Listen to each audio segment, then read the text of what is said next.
What is up, everybody? Welcome to this week's episode of the Dense Pixels podcast. I'm your host, Brad, joined by my co-host, Micah. Hey. I am super happy to have this podcast here as a distraction from election anxiety, as of course the U.S. presidential election. As most of you are hearing this, probably the day of election day.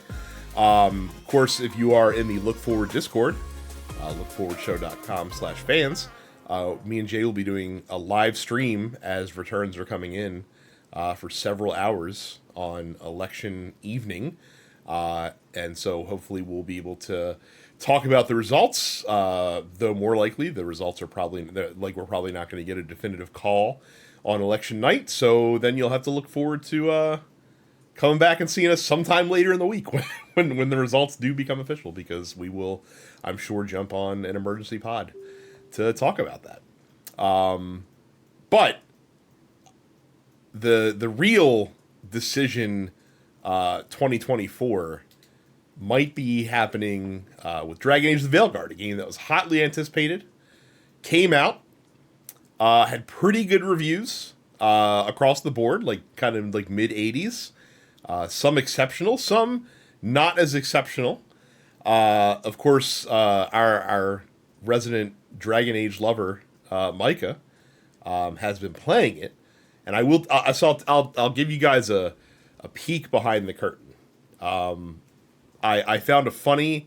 I finally jumped on Blue Sky last week, and I'm making a go of that because I've been needing a Twitter replacement in my life, and I haven't been on Twitter for almost a year. And I found an account on Blue Sky that the guy's name is Micah, and I said, "What if?" And he says, "What if? Hear me out. I didn't do work today and play Dragon Age instead." So I said, "Ha, Micah! I didn't know you had a Blue Sky account. That's very funny. This is definitely you." And the picture that I get back is Micah doing his best Brad face with Dragon Age in the background during a scene in the game where the main character is expositing to himself about what's going on in the game. So what he's doing, what the main character is doing at that point is they go into their room and they say something to the effect, I don't know the word verbatim, but they go into the room and they say something like they're reminiscing, and they're reminiscing out loud to give you some sort of backstory between the relationship between him and Varric. And it's like, yep, I remember when Varric helped me out of that jam that one time. Man, now those were the days, right? Or something like that. And, you can get away with something like that if you're like in a stage play, right? Like, because you have to deliver dialogue within the means that you have. And even then, usually when they do it in a stage play, they go out of their way to make it be like, hey, the performer is breaking the fourth wall. They'll darken the stage and put a spotlight on the performer. To let you know that this is their inner monologue. Right. There's none of that in this. No, there's none of that in this. So what I'm going to do, I'm going to talk about this game, one of my most anticipated games of the year. And I try to be as pragmatic as possible in every facet of my life, right? I am not the one for performative outrage. I am not the one for virtue signaling. You're not a windmill tilter either. I've known you for 15 years, and you're not one to get bent about stuff that's not worth getting out of shape about. So right, it's especially now that I'm I'm entering the back half of my life. It's just not that serious. It really isn't. With that being said, this fucking game is fine. It's fine. It's fine. It's very much Dragon Age Andromeda. In that, if you're a fan of this, much like I am a fan of Mass Effect, I didn't think Andromeda was that bad, but there are glaring issues with it. Same thing with the Veilguard. there are glaring issues with this thing, but I'm having a decent enough time with it, right? I I got my hopes up, I think, Hmm. and that's on me. But the game is fine. If you've never played a Dragon Age, you'll probably like it a little more, Hmm. because the game feels like a soft reboot for the franchise. If you are a Dragon Age like longtime Dragon Age fan like me, like a normal person, when you start playing it, you'll be like, "Oh wow, this is really different." But I take it for what it is. And if you're just like stuck on Dragon Age Origins, you Hmm. just this is gonna be like an abomination to you, because it's very it's so different in in all, this is like this is gonna sound insulting for like comic book movie fans, but this is like this is like a Marvel movie. This is like a comic book movie, like a Marvel movie, but like in the Sony universe, right? Hmm. So it's kind of like a if the main Dragon Age games are like big budget, like high polished Marvel movies of old, and then like this is kind of what we're getting now. It there's a bit of a decline. Like you could tell Dragon Age Origins was created by like a bunch of like jaded Gen Xers, Hmm. and this game is created by a bunch of like contemporary millennials and Gen Zers or whatever, right? For good and for bad, right? Some of the things I like about this game, there's a whole culture war thing going on with Hmm. this game, which is just full of nonsense. I love the fact that this game is it thinks of literally everybody. Hmm. It thinks of everyone. And if you are seen in this game. I was creating my character and I came upon something called top scars. I don't know what those were. Apparently they're mastectomy scars, Hmm.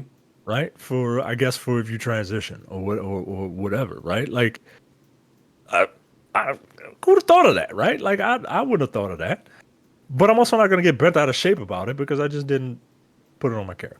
Well, I mean, this is also the positive byproduct of gaming development Right. studios getting more representation and Exactly. a broader swath of people in them. Because you're right, like who, like if the fucking Bioware was full of nothing but, cisgendered men, no, they Right. probably wouldn't have a top scars option Right, in making right, it. exactly, exactly. They certainly wouldn't have all them goddamn black ass hairstyles. I finally have a Bioware game where I created a black person that has black hair, and like, it sounds ridiculous. It Hmm. really does. It's just like, well, what's the big deal? What's the big deal? Yo, you can't. It's very difficult to see yourself if you don't if you don't have that kind of hair, and it's a big deal. It is. Like you may not understand it, but it is. It's a big deal, and and I'm happy for it. Um, the way the game looks takes some getting used to, Hmm. and it looks better in stills than it does in motion. And the I'm gonna be really nitpicky, Hmm. and if I'm getting too negative, just try to remember. Just tell me to circle back to something that's positive. Well, But like I'm getting ready to nitpick. I mean, if we're gonna kind of go through this in sort of set by set, the what I've gathered from watching videos and things that about it online is that apparently, like, it seems like, and you can tell me if this is correct or not, that the backdrops and the settings look fantastic. They look painterly in certain instances, and with certain lighting, Hmm. they look painterly, right? And if like photo mode looks great, right? If you enjoy photo mode in video games, you will enjoy that in this. Hmm. But the problem with the way the game looks is that in when there is a scene Mm-hmm. where there is a directed scene Mm-hmm. where there is camera movement and blocking and stuff like that, Mm-hmm. it looks okay. When it's a one shot, two shot back and forth, it doesn't look good. When The you're in faces, conversation, basically. yeah, when you're in conversation, Yeah. it doesn't look good. Faces look like they have too much Botox, and the lip syncing is not on point in those scenes. But they are in like fully directed cutscenes, Mm-hmm. in-engine cutscenes. That kind of takes me out of it. But yeah, there's something about the faces. It just doesn't. It doesn't look.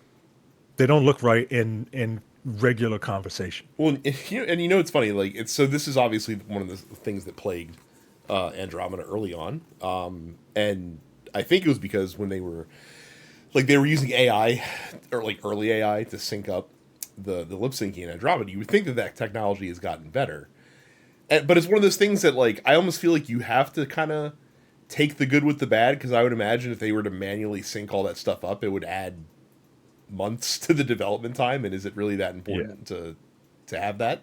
It's not. It's not. It's not that important. It's just something I noticed, and I noticed it, and it stood out, particularly because it's not there throughout like the in-engine cutscenes, right? But again, I'm gonna nitpick this game because like this is a big budget Bioware game, man, and and I'm not gonna do the thing where I compare it to Baldur's Gate. Like that's not fair, right? Like that's not fair. But what I do think is fair is comparing it to other BioWare games. I'll try not to compare it to Origins too much because, like, Origins was people line. Of a different era. Yeah, it's no. You're never gonna get Origins again. So how's the flight feeling compared to Anthem then? If we're going to compare to other BioWare games. I mean, if you want to compare it to Anthem, the loot system is not that great. Yeah, I heard that too, which was a little surprising. Now, I definitely ejected from Inquisition probably about 10 hours in. I couldn't really get much further than that. Mm-hmm. I don't remember the loot system being like front and center in Inquisition as much. The loot system in Inquisition was not great. It was just like it was standard. Mm-hmm. You're getting a bunch of stuff, and then you get new stuff. You can get rid of your old stuff. Right. This is you get stuff, but then there's only a finite amount of stuff, Mm-hmm. and then you can get duplicates. And if you get a duplicate, then you can combine the two to plus one to make it more powerful to a point. Mm-hmm. And then I think it just becomes junk. It just is. It's weird. I haven't really wrapped my head around it. Regarding playtime, I put in about 11 to 12 hours as a warrior, and then I realized I'm not having fun with this combat. Mm-hmm. So I started over, and I'm starting over as a rogue, and I'm having a little more fun just because with a rogue you gotta kind of have to be on your feet. You have to be on your toes a little more. Mm-hmm. Rogues can't block. They don't have a shield, so they can't block. So they have to parry everything. So it's a little more, and there's a little more focus on melee and range combat, whereas the warrior is just kind of like there. And what I'm noticing with the skill trees is that, at least with my warrior, you have a ton of like different moves that you can eventually do, but you don't need to do them because your standard 4-hit combo between, and switching between your light and heavy attacks, that can kind of get you out of a jam. As you kind of have to, there's no incentive so far at least to make you use different abilities and stuff like that, which is a little disappointing. But again, I've only played that class for about 11 hours, so maybe things change.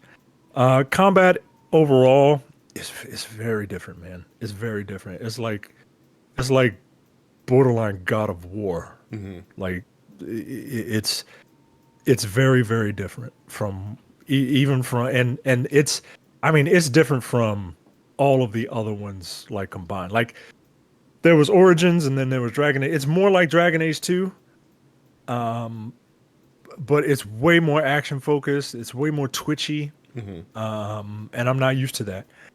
Your party members in combat, they don't really do much, right? Like in Mass Effect, you had party members that you couldn't control, but you could direct, and they could die. And in Veilguard, it doesn't appear that they can. So all they are basically is just an extra ability each, but you can't use two different. They share a cooldown. Yeah. They share a cooldown, so you can't like in Mass Effect, you could fire off an ability with Garrus, and you could fire off a separate ability with Tali. They have separate cooldowns. Oh, it's not even that their ability, like each person's ability doesn't share a cooldown, but like they as a tandem share a cooldown. Well, then what's the fucking like? Because doesn't this game have the whole like detonator like primer detonator system as well? Yes, but you have to do it at the same time. Okay. So you have to pause the game. There's no way to there is a way that you can kind of quick fire abilities. It's very clunky. But if you want to prime and detonate, you kind of have to pause use the ability wheel to select them at the same time. So you have to select the primer and then select the detonator and then let go and then it'll do it. Right? Whereas you can't just have, Harding, set and have Nev prime in like a quick fire fashion. Like if you want to, like if I have to heal, if I use Harding's regen ability, like they both share that cooldown now. It's weird. It's odd, and maybe that is weird. And I mean, it feels very. That part feels very like BioWare, honestly. Yeah. Like this game feels like. Here's the thing with BioWare. It feels like they're not evolving. Yeah. It feels like they're not. It and that's what's so frustrating. It's a fine game, but they're not.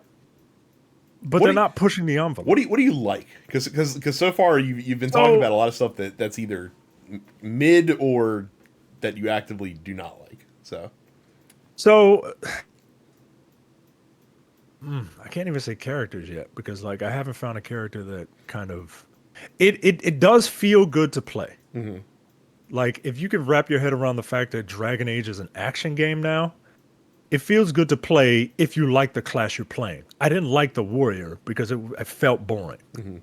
But now that I'm playing a rogue, I'm doing more, and I like the way that class plays. So that and I like the fact that like I get to see places in Dragon Age that were only talked about. Like, but this is like for Dragon Age like fans, right? Like people who like read little codex entries and stuff like that, right? That's what I like. And I mean, yeah, I don't know, man. I don't know. Like I'm gonna finish this game, but I don't think I'm gonna play it again. Which is odd for you. Yeah. Like because I haven't really found a character that I like yet. I remember during the coverage, the developers are like, "Oh, everyone's gonna love Ballara." I find Ballara to be fucking annoying, man. Like she's the veil jumper elf character. I find her to be ridiculously annoying, and I part of me feels bad about that because like I don't know if that character is coded as like neuroatypical. I think she might be, but I just find her character just to be really annoying. I know everybody loved Harding from Inquisition. I can take it or leave it, man. Like I never saw why people just fell in love with that character because she's not an asshole. Hmm. Like, all right, like that's fine. Nev is the Ice Mage detective. I don't know. I don't know what direction she was given, but every line sounds like she's reading. You know what I mean? Hmm. Like, and that's not what you need from a voice actor. Like, voice acting is not just reading lines; it's acting. And that's one of the big reasons why I'm like, yo, like you got to stop hiring these big budget actors who just fucking come in and Krusty the Clown this shit. You know what I mean? Like, you got to put some emotion behind it, and maybe that's just the character. Like the character is like very snarky and cynical, but it's not reading like cynical. It's reading like lifting the veil guard on Dragon Age. Like it's not there. Hmm. But like Varric is great. Solus is great. But like But how much? I wonder how much of that is the fact that those are obviously characters with a ton of backstory, especially Varric, through 3 games, yeah. basically. And how Yeah. much, yeah. So I wonder how much you're projecting, that onto the fact that they're already fleshed out characters, and it's just kind of continuing on with. But then again, you said Harding wasn't very. No, Harding. No. The Harding thing is me. Mhm. The actor performing Harding is doing a bang up job. She's doing exactly what she's doing Harding, right? And that's just a personal thing with me. Same thing with Ballara. If this is what Ballara's character is, Mhm. then they are pulling it off. But I am not. That's just a me thing. But Nev, I find it hard to believe that anyone would think that that actor is not just reading lines off a script. It's not good. And Lucanus does a very good job. I actually really like Lucanus as a character. Mhm. He's cool, he's mysterious. I like his whole like vibe, right? He seems like he's going to have a pretty interesting story. But this cast is not really doing it for me. And Rook, like when you think of BioWare games, like BioWare, especially like new not new BioWare, but like BioWare from like Mass Effect on, like their stories aren't the stories aren't like, oh my god, this is riveting, Mhm. right? And when you don't have a riveting story, you have to have really good characters. And that's something BioWare is really known for, is having their characters. They're also known for having main characters that you can role play, Mhm. right? Like if you wanted Commander Shepard to be incredibly noble and a nice guy or a nice person, they could be. But if you wanted Commander Shepard to be a fucking dickhead, be a fucking badass dickhead, you can be a renegade, right? And while the binary choice of either all good or all bad is kind of quaint at this point, at least it's a choice. Because Mhm. Rook is you cannot say a mean thing about anybody in this game. And I Ballara was getting on my nerves and I wanted to say something, I wanted to be very stern Mhm. with her, right? And you get the 3 options, right? With if you've played Inquisition enough to know the conversation system, there's the thumbs up, which is like, hey, this is uh, a-okay, right? And then there's the comedy face Mhm. where it's usually something satirical, and then there's this, right? The image of the person with their arms folded. That's usually indicative of like kind of being mean, right? Mhm. That's not this. This is incredibly optimistic affirmative, jokingly affirmative, or no personality affirmative. It's weird because I can't like craft a story. I Right. can't create a character, and it just is. I don't feel like I am this character, right? Like, Well, and or the is it character also that I have doing in my the head. the typical, and this is a Bioware problem that goes back to Mass Effect? Is it also doing the typical Bioware thing where the voiced dialogue response doesn't It's necessarily not match up right, with the option that you pick? right, Yeah. right. Because it's like, it's like, yo, what are you talking about, you fucking idiot, right? And now it's, and it's, but then he comes in and is like, well, I don't know what you mean by that. Like this game has no bite. This game has no like it's scared to be aggressive. You know what I mean? Like Yeah. and I'm not saying like it seems like I hate to be like this, but it seems like they had toxic masculinity on the brain and were like, we got to make sure that like none of that stuff is in this, right? And I'm fine with that. But your main character But can be a woman too. right, right. So I don't know, man. I don't know. I don't know. And it's again, this is a perfectly fine game. Well, It, I want to take a quick break. I have a question to ask you when we get back from the break that I wonder if this will crystallize something in you. So I'll be curious to get your response. Okay, so as I'm hearing you talk about this game, what I'm picking up on is the general tenor of your feelings harken back to how you felt last year playing Final Fantasy 16. yes, yes, yes, very much so. Very much so. It was a sequel to a long running franchise that I was eagerly anticipating, and I think that's why I'm coming off very negative, is because I just feel a little disappointed. And look, I will look. Part of that is my fault, right? Part of that is my fault for I didn't get the thing that I wanted in my that I thought I was going to get in my head. That's no fault of the game. The game the game I mean, I can't believe I'm going to say this as a positive. The game works.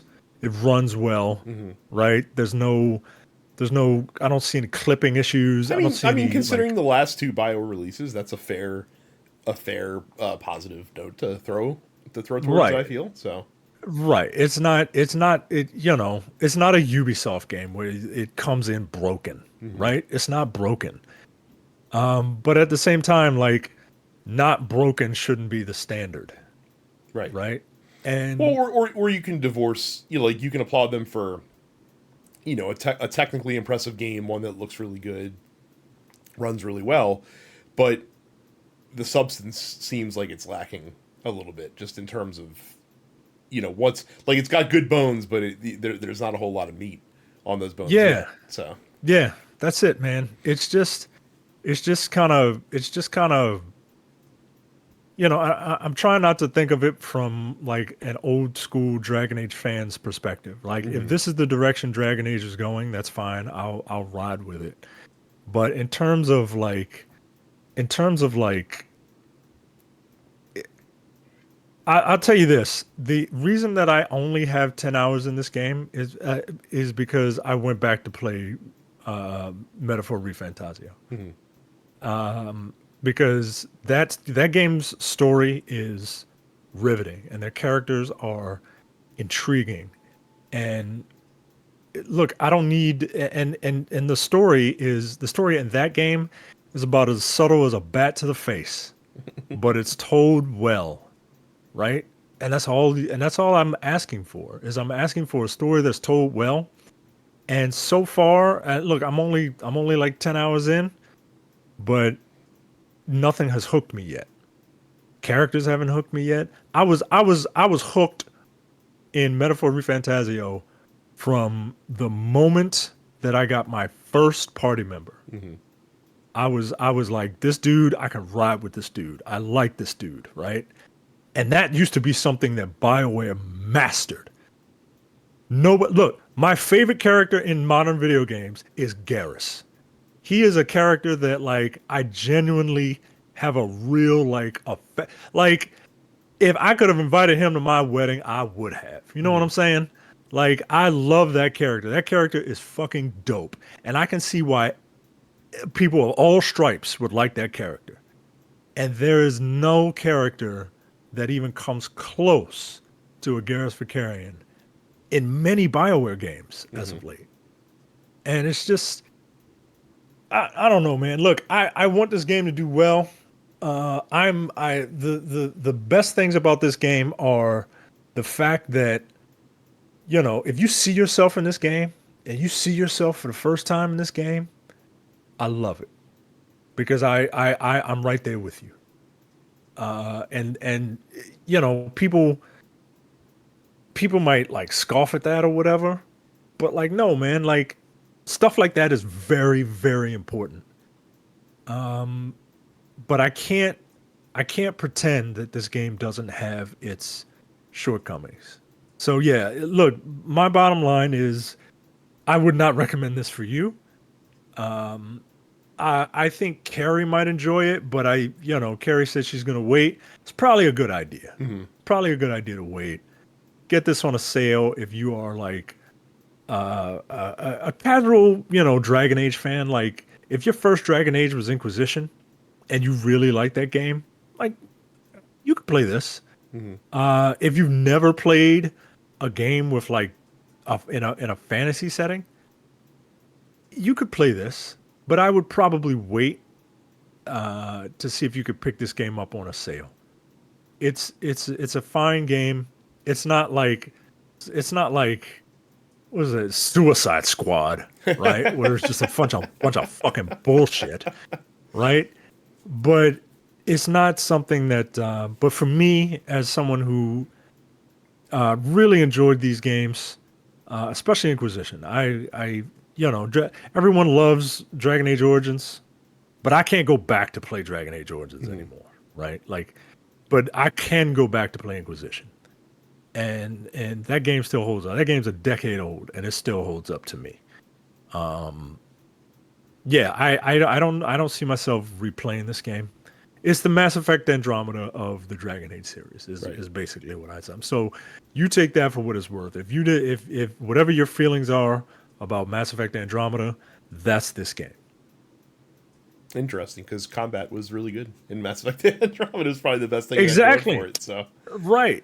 Sounds like that's not necessarily the case in this one. So it depends. Your mileage may vary. I like I said, I played a warrior and I wasn't feeling it, but now I'm playing a rogue and I'm having more fun, which makes me mad because I gotta like play another 10 hours to get to where I was before.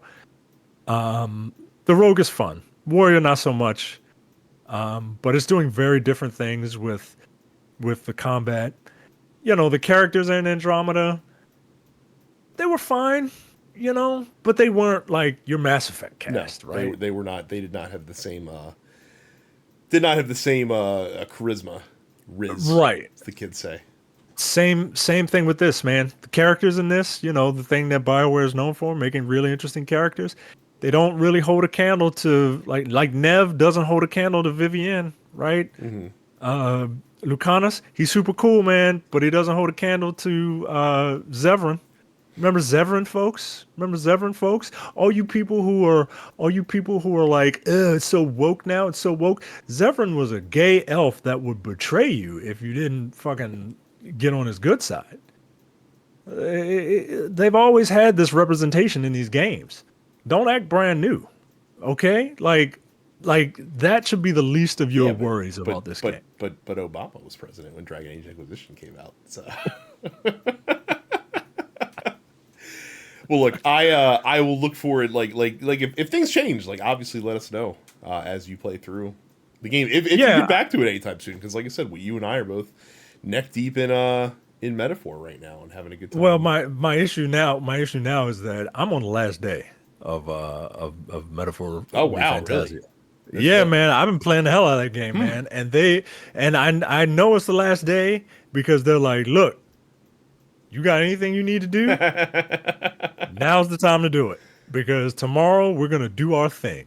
And Interesting. so yeah, I'm at the last day. So I yeah. I think I'm about halfway through. I just completed what I would consider to be the first like gut check dungeon, like the first one that really test you. What Which month are you in? I'm in. I just got to September. Okay. You are you just got to September? Yeah, Okay. Yeah, okay. I know where you yeah. I kind of have a feeling where you are. So I'm looking forward to seeing how that evolves. Because like I said, story's been excellent so far, Hmm. and that sucks though. Because I know you were really looking forward I was, to the man. Veilguard. I So was. And I think, like I said, I think part of that is yeah, I started looking at some reviews right before we came on. mhm. And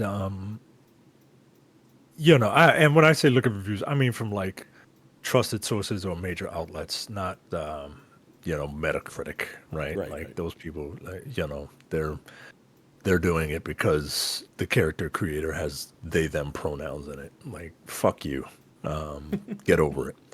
I think Skill Up's review, while I think Skill Up is usually very very critical, Hmm. so far I think everything he had to say was kind of on point. Um, I mean and his criticism, because I watched his review when it dropped. His criticisms seem very similar to a lot of the things that you echoed. yeah, And perhaps this news will not be upsetting to you with your experience so far, but reportedly, actually, this was confirmed by Bioware. We're not going to get any DLC for Dragon Age: The Veilguard. They are full steam ahead on Mass Effect 5, apparently. So what you got is what you're getting, and that's going to be it. yeah. I kind of, I mean, I'm not gonna say I'm not surprised. I haven't finished the story yet, um, but if I wonder if this is because of the very polarizing reception that this game has gotten, Oh, I'm pretty sure that this was or planned. You can't you you can't have just to react. imagine. Yeah, you can't react like 2 days after the game comes out and it's like, oh, okay, let's scrap this. Like they, if they were going to do DLC, they would have started working on it already. Yeah, So yeah, yeah. yeah, You're right. I don't You're think right. this is a reaction. I think this is just a hey, like the game development for this game has been trying and difficult. Let's just get everything in there, get it out the door, and let's move over to the next thing. So And let's get our let's get a real big money maker, right. and let's focus on that. Look, I'm not gonna write off. I'm not gonna write off Bioware. I'm not gonna say they're back. Right? Like that's kind of silly. I mean, look, it's the best game that they've put out since Dragon Age Inquisition. I Yeah, I don't think mean, yeah, it's unfair to argue. So yeah. You're right. You're right. It is. You're on a yeah, we're on the upward trend. We're on the upward yeah, trend. So yeah. We plugged the holes. We plugged the leaks. Now let's get the ship upright. yeah, Because I'm gonna tell you something, yo. Like I said, I'm not a very reactionary person. I don't do all that fucking like I don't do all that. I'm gonna be hurt if Mass Effect 5 yeah. I mean, is you and not. me both. Yeah. Like I feel bad for you with Dragon Age, but I don't give a shit. Like I was on the fence anyway. But I care to the point where I want to make sure that Mass Effect 5 is the best game that it can Yeah. be. So Yeah. Yeah, I read Paul Tass's review was probably the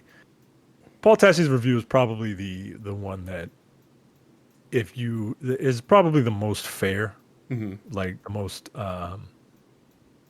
balanced. yeah. But anyway, that's neither here nor there. Please don't fuck up Mass Effect. That really is That's the message that we want to convey is that's it. do not fuck up Mass Effect. I will tell you one game that was incredibly fucked up on release was Concord, as we know, came and went, and they took the game down, and they said, hey, we might see what we can do with this. Well, apparently not anymore, because Sony has decided that they are going to write off the game and shutter Firewalk Studios. Now, I want to be very clear. Concord was certainly not the game for the time that we live in. It was a game that would have really benefited from coming out like 4 years ago or earlier in the way that it was. But the game itself, by all accounts, was perfectly cromulent. Like the game played well, it worked well. It did what it did well from a gameplay standpoint. But because of Sony's, now altered strategy towards live service, because they did a really poor job of marketing the game, they marketed it as they tried to basically like copy Overwatch's homework in terms of how the game was marketed and really focusing on the characters when they really probably should have focused on the gameplay instead of, we have Guardians of the Galaxy at home, level of story. So I think the failure here is on Sony's part, but of course they're not the ones. Well, I guess they are paying a penalty of some kind because they basically had to, light $200 million on fire, which is, suboptimal regardless of what company you are. But obviously, like the marketing, the marketers for the game and the executives that made the decision to acquire Firewalk Studios and to shift their strategy towards live service games, those guys aren't getting the consequence. The people at Firewalk Studios who no longer have jobs now are the ones who are suffering the consequences. Yeah, this sucks, man. It always amazes me. It was like, oh, we're gonna shut down the studio and fire all these people. Like, how about you just let them make a new game? Yeah, maybe. And to be fair, Firewalk, it was their decision to make this game. Like, it's not like they were pressured by Sony. Sony just acquired them last year. It's not like they bought them when they first started developing. And so, but to your point, like I would look at. Personally, I would look at what we have in the game and say, all right, the game is, the game is sound. It's just, we missed the mark in terms of, what the market wanted here. But I think the problem is that if Firewalk did get a chance to make another game, you're looking at it from an executive standpoint. That game is starting already essentially $200 million in the red. And then on top of the development costs that you'd have to pay for that next game, and will that game end up basically making the money back for both Concord and whatever theoretical project Firewalk puts out in 5 years, because that's how long it takes to make AAA games anymore. Yeah, one of the podcasts I listen to is this guy who talks about business and tech, and he's like, look, one of the first rules of business is slow to hire and quick to fire, and otherwise your business is going to fail, because you can't. It's easy for us to be here and be like, well, why can't you just pay these people to try something else? But like, it's not my money. Well, and to be fair, like I'm not saying that Firewalk Studio should have been disbanded, and like, so I understand why they're doing it. My problem is that the people who actually made the decisions that led the game to be what it is are not getting any account. Are not getting right. They're right. That's my issue. You know what I mean? Like, I understand, the thought process of why they are all let go, but they're the wrong people to be let go. Right. In my opinion. Yeah. So it's a bummer. I don't think anyone's surprised at this news. And again, like I to Sony's credit, like they have pivoted away from this live service plan that they had, and they're not going to be shifting in that direction now. But unfortunately it's gonna lead to a lot of stuff. It already has led to suffering. I mean, we've already seen people laid off at Bungie and people restructured from there in that studio and all that jazz. So Yeah. Only they get their shit together, because I mean they're in a very PlayStation's, if they care about the console market, like, is in a very advantageous position right now. So you don't want to, they have gotten where they've gotten to on the back of their first party studios. So don't don't fuck up the horse that brought you, Yeah. as it were. So some cool labor news. So Call of Duty Black Ops 6, one of their main QA team is in Eden Prairie, Minnesota, which we're one location where Activision has offices. And back in January, they were one of many companies who put back into place a return to work edict, of people going back to the office, after, of course, people had been working hybrid or working remote for years. Of course, the Call of Duty or the Activision QA workers are all unionized and represented. And basically, the union called it out for what it is. A lot of companies have been using this return to office, these mandates, to kind of be a form of like soft layoffs, like having people self select out of their workforce, instead of doing like actual layoffs.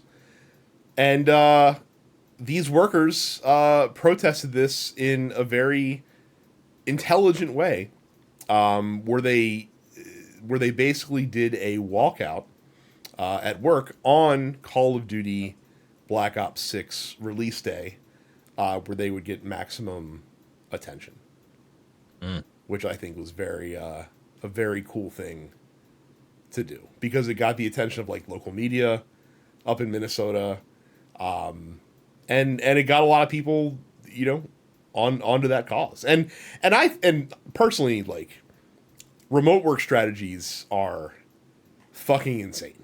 I mean, like one of the things that this, or I should say, the return to office strategies are fucking insane. One of the things that the union pointed out is that they worked on Modern Warfare 2, doing QA testing, which, according to Activision, is the most profitable Call of Duty game that has ever been released. And that was done fully remote. So obviously, like, not being in the office does not impact the quality of the work in any way, shape, or form. And this isn't just an Activision thing. This is every business. So Yeah. so like I work in like an 8 to 5 during my day job, and when COVID happened, it was basically when I first got hired there. Like literally a month later is when things started popping off. They didn't have a remote work policy. They had to figure it out and kind of implement it quickly. And it was rocky, and it was done right. But the problem is that like the remote work policies, like, companies didn't have work from home policies because they didn't need to. And then with COVID, all of a sudden, a lot of companies that didn't have it had to. And it was shown that, oh no, like, it could, like, work is just as good remotely, if not better. If not better in some respects.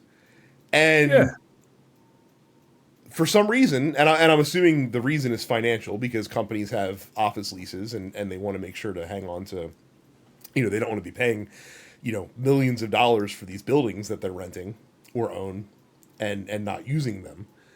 A lot, like, once the pandemic died down, a lot of companies were like, oh, we're going to return our people to the office for no reason other than to have people in there. And they would come up with bullshit reasons like, oh, like there's collaboration and that you can't get, over a Teams call or whatever that the case may be. But toothpaste is out of the tube on remote work at this point. You're not getting that back in there. And any company worth a lick, you need to figure that shit out, because I can tell you that if I relieve the company that I currently am working for, you better damn sight believe the next job that I have is going to be remote. Like, I'm not going back into an office ever again. Are you fucking kidding me? Yeah. You gotta have some sort of. You can't. Like you said, there are facts and stats to back this up at this point. Like, there's no way you can. No, man. No, I 100% agree. I do a hybrid thing, Hmm.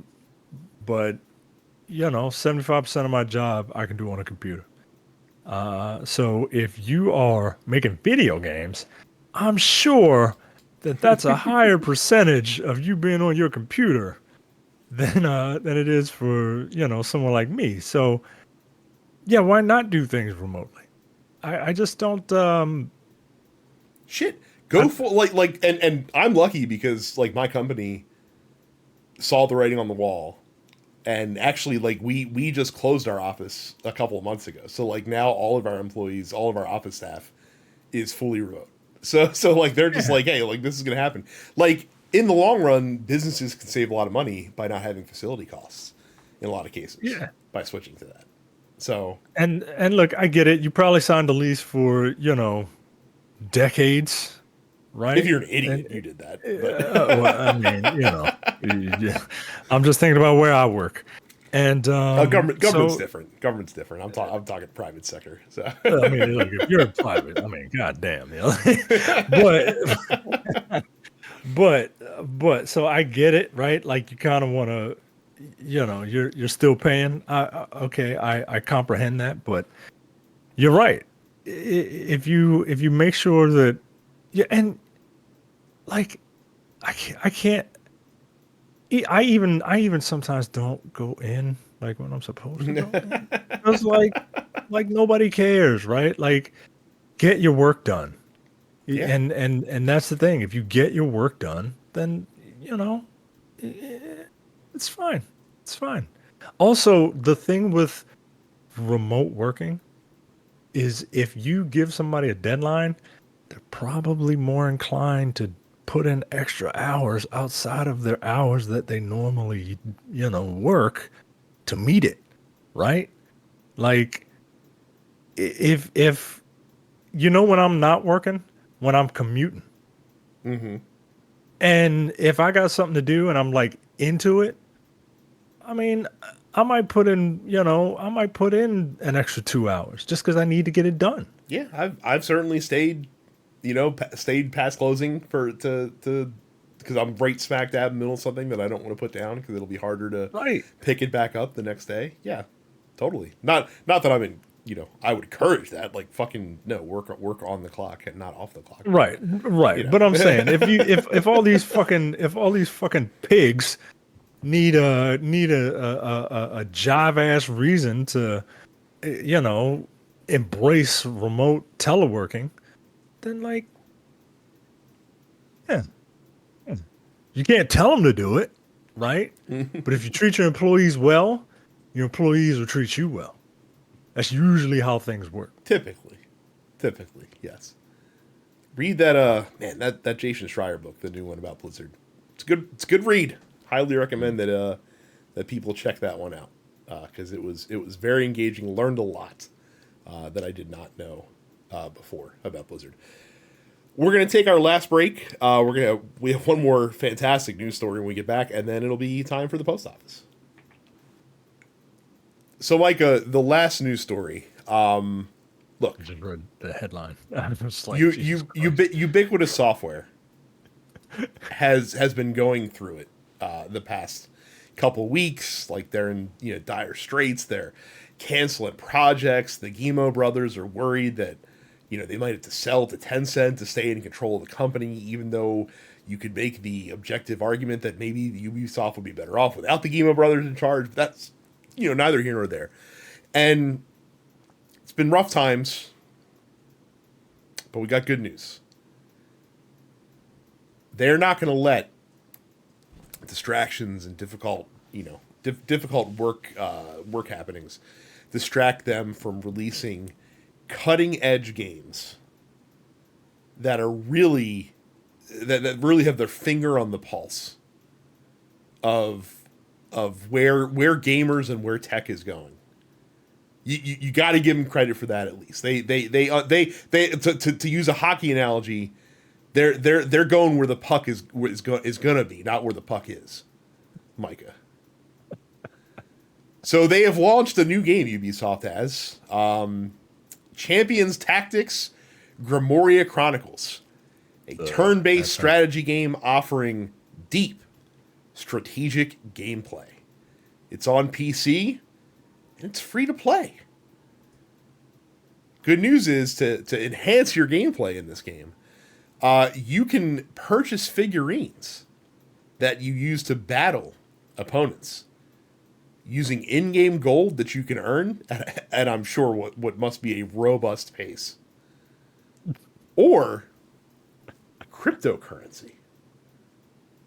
And you say crypto, why would you use crypto? Well, that's because all of the figurines that you can purchase in the game, in the marketplace, are all non-fungible tokens, aka NFTs, which cost anywhere from $7 to $64,000.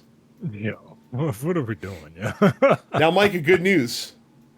You can play you can play as much of the game as you want without spending a single Bitcoin or Dogecoin or whatever they make up a coin tomorrow, because that's happening every day. I would imagine that the figures that you can buy that are NFTs are probably way better, though, than anything that you can earn for free in the game. I applaud. So I guess someone at Ubisoft was like, "Man, I can't wait to release our new game here in July of 2021." And someone had to like elbow them in the ribs and be like, "Actually, it's 3 years after that." Oh, that's weird. How are NFTs doing? Not good. not good at all. If there's any company that just like deserves to fail, it's this one, man. It really is. I just like yeah, this reeks of like desperation, and not just any type of desperation. This reeks of like I need a hit. I need some money. I'll suck your dick, baby. Like, I just give me some money, man. Like, just buy this NFT off me, man. Come on, man. Like, this is sad at this point. Like the story of Ubisoft is like, oh, this little company that could, and then they did for a while, right? Like, they were hot shit for a while, man. Like, they had really good stuff, and then they got a little too big for their britches, and they started, they started doing drugs and spiraling, and then they started harassing people, and now they've fallen, and they've fallen really far, man. Like where's Jason? Does Jason Schreier have a Ubisoft book? Because like I think that one's harder because of the overseas travel you have to do to get get the story on that one. Like, I want to see a dramatization of the rise and fall of Ubisoft. It's like, well, we got that Assassin's Creed. That was really good. Can we make another one? Like, come on, man. I just need some money, man. Like, please. Like, all right. Let me tell you something. I'm a grown man now. But you youngins out there, you Gen Zers, if you aspire to be anything in this life, make it be to be the CEO of a publicly traded company. Because you and by the way, this only applies if you're white and a man. Like if you're a minority or if you're a woman, avoid everything I'm about to say. But if you're a white male, become a CEO of a publicly traded company. Like that should be your life's goal. Because you will get to make a shitload of money every single year. You will suffer no accountability for any decisions that you make.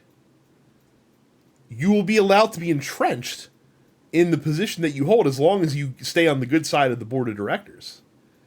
And in the off chance that you do something terrible like crater shareholder value, the only sin that can excise a CEO from a company, don't worry, because when they fire you, you'll get a sweet golden parachute that you get pushed out the window with, and then you get to become a CEO at another publicly traded company.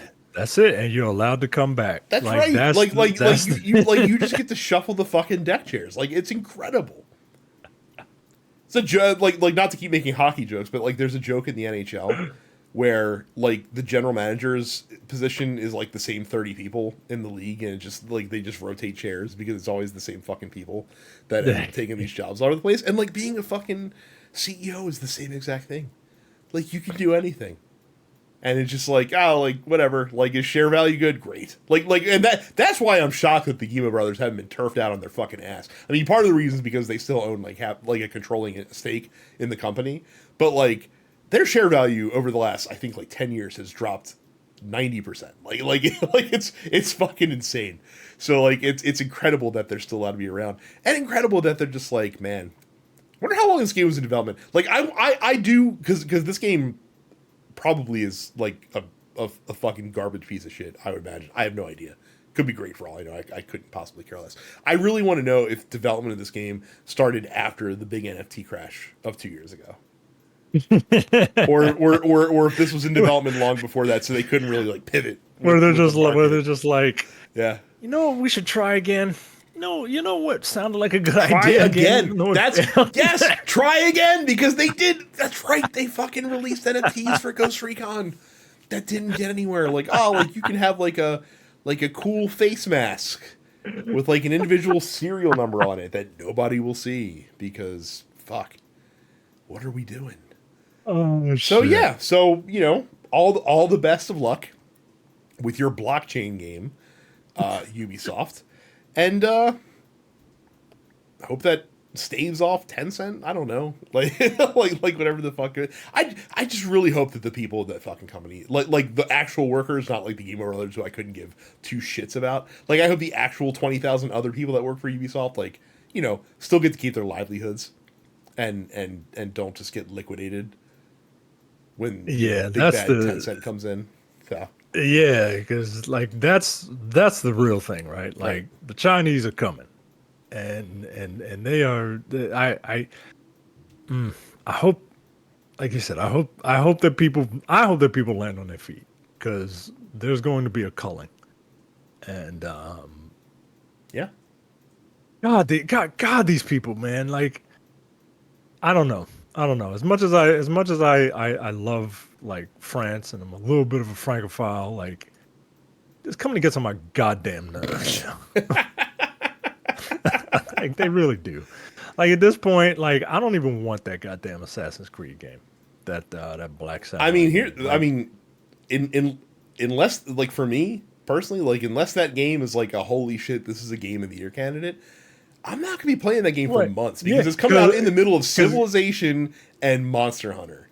Get the fuck out of here. Both games that I will literally spend dozens of hours playing in the first several weeks after they're released. Wait, when does Monster Hunter come out? The end of February. I think I could be wrong. I think it's literally the same week Assassin's Creed is scheduled to come out. If they've announced a date. When does Ghost of Yotai come out? Oh, that's a good question. Probably late next year. That's probably gonna be one of their big holiday bangers. Yo, let me tell you something, yo. I think I'm right there with you, yo. Like at this point, this company just gets on my nerves, and like I can normally if I really like something, you know what I mean? Like I will willingly turn a blind eye to a company's misgivings because like I like their product. No, yo, these people are just getting on my goddamn nerves, man. Okay, get a load of anti-DEI Micah over here. I'm not playing the Black Samurai game because I don't want to support this shit. Right. The one time that they're checking boxes and I'm the fucking box that gets checked, and now it's this fucking company. God damn it. God damn it, man. Yeah. It's fuck, we'll see, man. We'll see. Because man, did you realize that game was supposed to come out in like 2 weeks? Yeah. Yeah. I was really looking forward to it. Yeah. Oh, speaking of coming out, you know the Pro's coming out this week too, right? By the way, right? Did you forget about that? I did, because I just bought a fence. I don't have PS Pro money. Oh, fantastic. So we take you now to the Dense Pixels post office. densepixels.com/fans is the web address to get to our Discord. And there you can ask us questions that we will answer on the show every week. Casa asks, Brad, can you explain Base Wars to anyone who might not be familiar with it and relate any fun anecdotes you may have? I feel like I've talked about Base Wars on the show before. First of all, the full name of the game is Cyber Stadium Series Base Wars. So if you look for just Base Wars, you might not find it because you have to get that Cyber Stadium Series out of that. Base Wars is a beloved game of my childhood because it is a NES baseball game set in the near future where all of the players are robots, essentially. And so, like, basically, you have a mix of cyborgs, tank bots, and flybots, where the three different archetypes of players you have, and they all specialize. Like, flybots are really fast, tank bots are really good at hitting for power, cyborgs are like the best pitchers, and you play some NES baseball.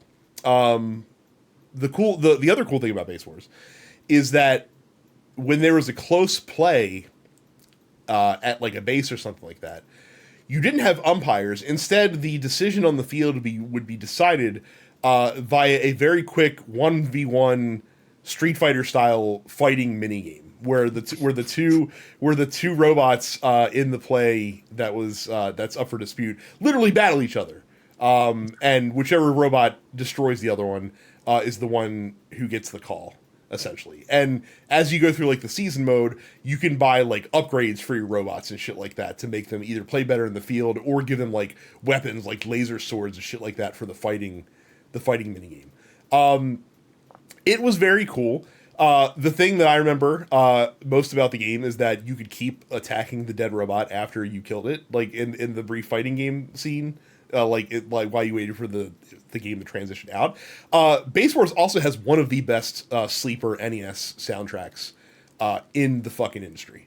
Like the main theme that plays while you're playing the game, like the background music for the game itself, fucking rocks. Like if you like really cool like chiptune bass licks, you will fucking love the Base Wars background track. So Base Wars is great. If you have not ever played it, I would at least encourage giving it a roll on your emulator of choice, and giving it a look-see, because it's just a fun little NES style baseball game. I'm looking at a picture of it now, and it looks like the X-Men villain Bonebreaker is up the bat. Very much. Cam says, that new Vampire Survivors DLC is fun as fuck, boy. What other games do you think would make the most sense as Vampire Survivors DLC? I didn't put in the docket because I don't have a ton to say, other than Cam's correct. The Ode to Castlevania DLC for Vampire Survivors did come out last week. It is just as good as advertised. They did a fucking fantastic job. So basically the map that the game comes with, it is literally just like Dracula's castle, and they put some Metroidvania style shit in there where you have to like navigate some puzzles in the castle and fight bosses from the Castlevania series, and they put some of like the sound effects from, especially from Symphony of the Night and shit like that in there to scratch all of the fucking Castlevania itches. The remixed background tracks from Castlevania are fucking great. So yes, hitting all the notes. I fucking love it. Very, very much worth the $3 it costs to get this DLC for Vampire Survivors, which continues to be one of my absolute favorite games. What other games would make good DLC for Vampire Survivors? Well, so here's the thing. So it seems like that the developers, that Ponicle has a good relationship now with Konami, because they've put Contra and Castlevania now in Vampire Survivors. You wouldn't think Contra would work. Contra also was brilliant in the game. Like it fits just fantastically.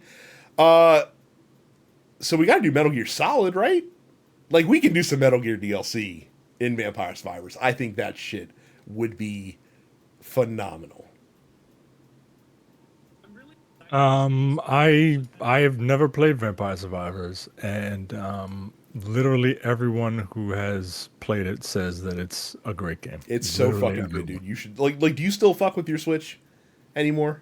Yes, I do. It is On a occasion. perfect Switch game, a All perfect right. Switch game, and it's $5. All I right. think Oh well. to get all the DLCs and the game, it's like at most $15. It can't be more than that to get all the content they put out for it so far. All right. All right. I might try it. I'm not going to commit to say I am, but I might. Yeah. It is definitely the best. Like even though it was kind of the first, it is definitely the best one of those in the genre. And there's shockingly a lot of stuff to do in the game, like that you wouldn't expect. So All right. finally, T Wash asks, "What were your favorite commercials?" They reference the freecreditreport.com commercials as their favorite. Is it like financial commercials? No, just in Like general. I feel just like, in general? yeah, just in general. You know who has a shot like an amazingly high batting average from a commercial standpoint. Geico, it's really good. Like Geico. almost even though they've gone through a lot of different like motifs in terms of their commercials, I feel like that for the most part they've all been bangers. Even the fucking lizard, who you would think would be annoying, I still feel like Yeah, it's pretty good.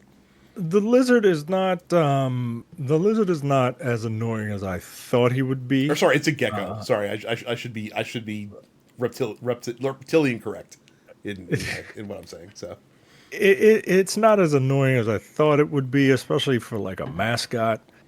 But yeah, Geico is such a shit company that I can't, I cannot abide. I mean, Cannot I've abide. never been a customer of theirs, so I can't attest.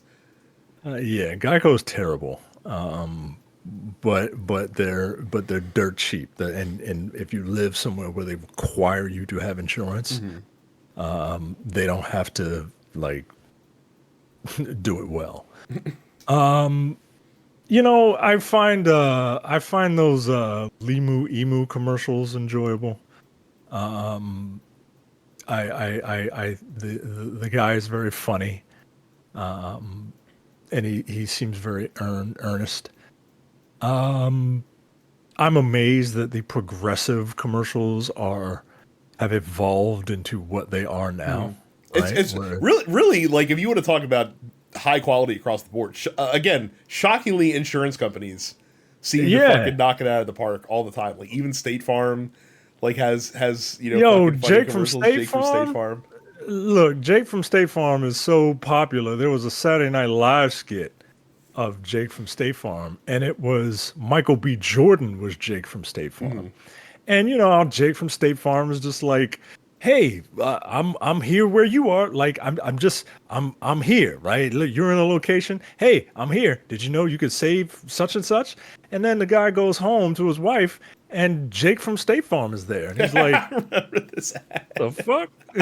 And then all of a sudden, like Jake from State Farm is there with the kids and the wife walking in the house, and it's like, "Wait, huh?" And Dude, then he goes up Dude, into the bedroom. Jake from State Farm was so popular, he got into an NBA 2K game. He's in a video game, bro.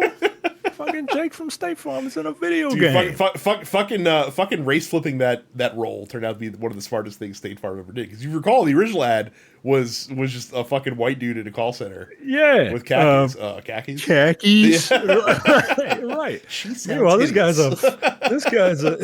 this guy's a goddamn insurance sex symbol, for God's sakes. Yeah, I think you're right. It might be like insurance companies. Yeah, like all the J.K. Weird. Simmons farmers commercials are usually fucking. We pretty are funny. farmers. Right. Dum dum dum dum Sticks, dum. sticks in your Yeah, fucking man. head. Yeah, absolutely. JG, I have a structured settlement, and I need. No, we're cash now. we're not doing fucking pay advance loans. We're not giving JG Wentworth any fucking credit here. Get the fuck out of here. It's a jingle. It's a jingle that gets me, man. It's a jingle that works. If you want It's a jingle if that you want works. like very Baltimore specific commercials, for some reason all the Science Kirk and Miles commercials stick in my head from when I was younger, because when I would stay at home or during summer break watching Price is Right, you'd always get a lot of those in the Baltimore area. There are two Baltimore area commercials that are old. You might not remember them, or you might not have seen them given the shows that they used to come on. Do you remember Scott Donahue? Hmm. Scott Of course. Donahue always was amusing to me. He was Scott Donahue was a car salesman, and he was very much your stereotypical car salesman. And I remember this one episode. I remember this one commercial. This big fat black woman sitting in this car. I like this car. And here comes Scott Donahue. Hey there, how you doing? I'm like, oh my god, this is fucking. This is for some reason it just tickles me. Big old Scott Donahue and he's like a white dude from Baltimore, man. He's a white boomer from Baltimore, and he's got that big thick towny accent, Hmm. and it just is it tickles me, man. And then there's another commercial. Do you remember the Kiss My Bumper commercial? Oh, of course, absolutely. Kiss Oh, my bumper. absolutely. Just kiss it. Yeah, Yeah, yeah, yeah, for yeah, yeah. sure. That's my cousin. Oh, really? No shit, eh? That's my cousin. His name is Howard. That's it. That's my cousin. So I will always remember. He came in as my one of my aunts was having a birthday, and she was an older woman at the time. She was like 80, Hmm. and she really liked it. And he came in as Grandma G. That was the name of the character, Hmm. and came in and did a set as Grandma G. So, yeah, that's my cousin. Holy shit. I'll give you one more good one because now that we're on the topic, I probably the funniest I've laughed. So all the Arby's commercials with Ving Rhames are all fucking hilarious. Yeah. The one that so like on a work trip recently, somebody had never heard the gyro one. So if you've never heard it, like when Arby's had gyros, they would all they did is they showed like the commercial was they showed the gyro on the screen and they played Irene Cara's "I Need a Hero" as the soundtrack. But whenever they got to the word hero in the soundtrack, the music would just cut out, and you just hear Ving Rhames say "hero" like every like it was just happening over and over again. And for some reason, like on this work trip, was we showed the ad to somebody on YouTube, and we were just fucking dying. Like listening to the Yeah. ad, and so like for the rest of that fucking trip, like randomly somebody in our group would just like out of nowhere Giro and fucking bring the entire fucking house down. So like I like all the Arby's commercials, but the fucking Giro one, if you've never seen it, I implore you to go onto YouTube and Oh just shit. Google Arby's Giro commercial and you will fucking find it hilarious because it's perfect how they execute it. So That sounds hilarious to me, man. have you ever seen that Oh commercial? shit. I have not seen it. I'm Holy getting ready shit, to look dude! it up now. You have to fucking listen to it when we get off the show. Holy crap! Good post office. Good short but substantial post office this week. Again, don't forget to sign up for the Discord by going to densepixels.com/fans.